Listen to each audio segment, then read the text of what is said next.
नमस्कार प्यारे बच्चों, आज की डिजिटल क्लास में आप सबका स्वागत है। आज के वीडियो में हम सीखेंगे हिंदी कक्षा 7 द्वितीय सूत्र का पुनरावर्तन 2। तो पुनरावर्तन में पहला प्रश्न है, निम्नलिखित कविताओं का लयबद्ध गान कीजिए। तो बेटी कविता है और धरती की शान है, वो हमें गाना है। फिर ये दोनों है वो परीक्षा में शायद काव्य पंक्ति पूर्ण करो इसमें से पूछे जाते हैं।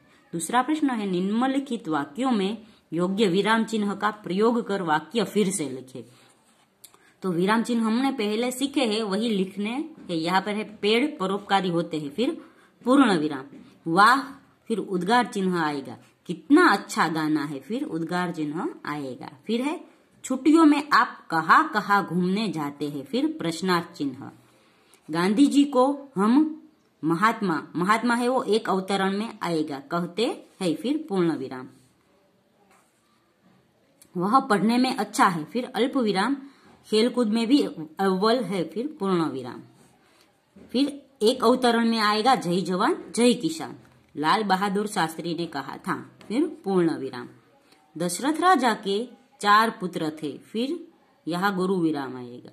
गुरु विराम में एक रेखा आएगी, राम, लक्ष्मण, भरत और शत्रुघ्न, फिर पूर्ण विराम आएगा। फिर आशीष रात दिन मेहनत करता है, फिर पूर्ण विराम आएगा। आगे है, निम्नलिखित शब्दों को उचित क्रम में रखकर अर्थपूर्ण वाक्य बनाए। तो यहाँ क्रम बदल दिए गए हैं, उसका अर्थपूर्ण वाक्य बनाना है।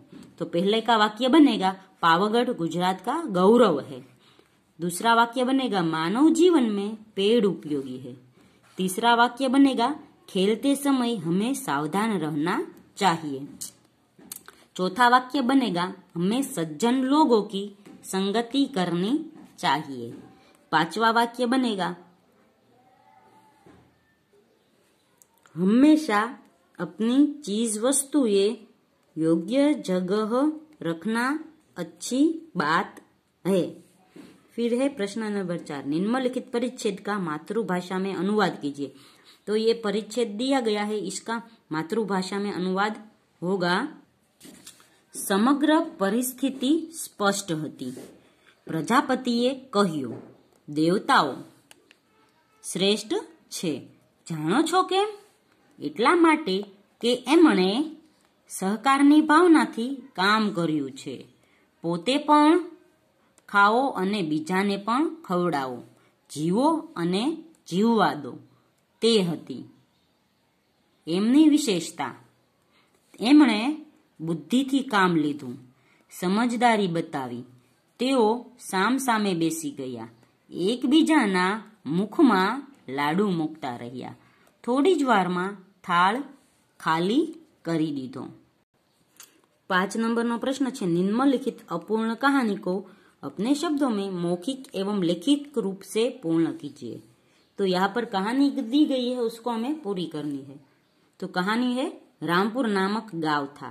उस गांव में भोलू नाम का एक लड़का रहता था। वह पढ़ाई करता था। एक दिन वह पाठशाला जा रहा था। रास्ते में उन्हें रेल की पटरियों का पार करना पड़ता था। उसने देखा कि रेल की पटरी एक जगह से उखड़ी हुई है। भोलू ने सोचा कि इससे तो बड़ी दुर्घटना हो सकती है। उसी समय रेलगाड़ी दूर से आ रही थी। भोलू ने उसे देखा। संजोग से भोलू ने उस दिन लाल कमीज पहनी हुई थी। तुरंत उसने सोचा, बच्चों आप रेलगाड़ी को दुर्घटना से बचाइए। तो भोलू ने क्या सोचा होगा? उसने सोचा, लाल झंडी दिखाने पर गाड़ी रुक जाती है, लेकिन यहाँ लाल झंडी लाए कहाँ से? संयोग से भोलू ने उस दिन लाल कमीज पहनी हुई थी। उसे यकायक ख्याल आया कि उसकी कमीज भी लाल है। भोलू ने तुरंत अपनी कमीज निकालकर झंडी की तरह गाड़ी की ओर लहराई।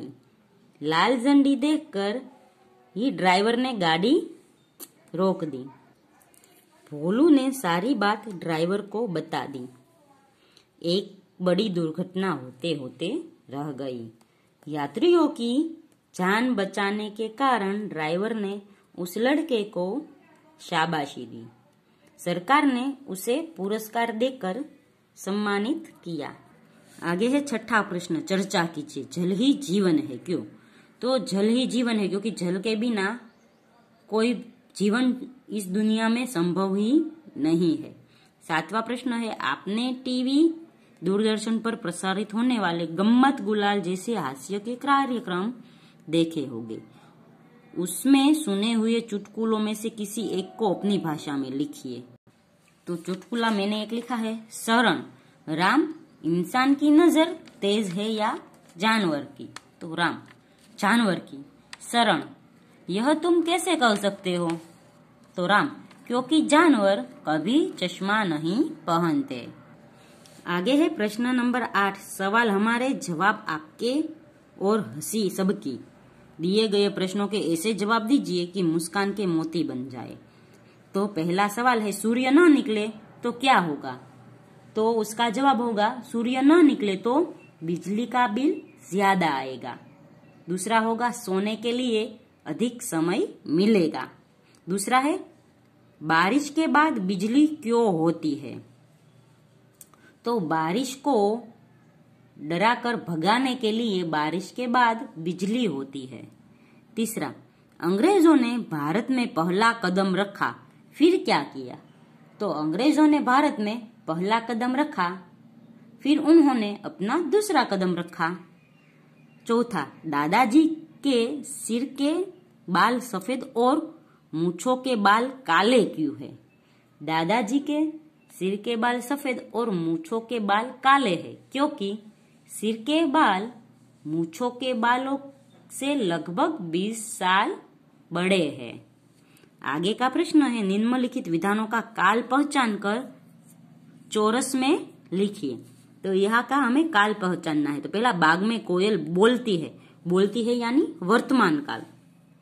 दूसरा, धारा ने अपना गृह कार्य पूर्ण किया, तो भूतकाल, कारण के धारा ने कार्य पूर्ण हो गया। मैं पूरी लगन से पढ़ूंगा, तो भविष्य काल। मिट्टी से खुशबू आ रही है, तो वर्तमान काल। बाढ़ के कारण कई मकान गिर पड़े, तो भूतकाल। मैं डॉक्टर बनूंगा, तो भविष्य काल।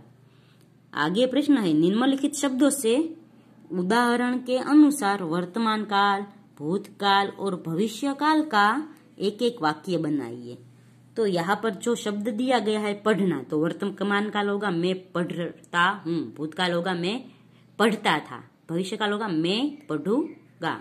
तो ऐसे ही खेलना से होगा मैं खेलता हूँ, भूतकाल होगा मैं खेलता था, भविष्य काल होगा मैं खेलूंगा। लिखना से होगा वर्तमान काल मैं लिखता हूँ, भूतकाल होगा मैं लिखता था, भविष्य काल होगा मैं लिखूंगा।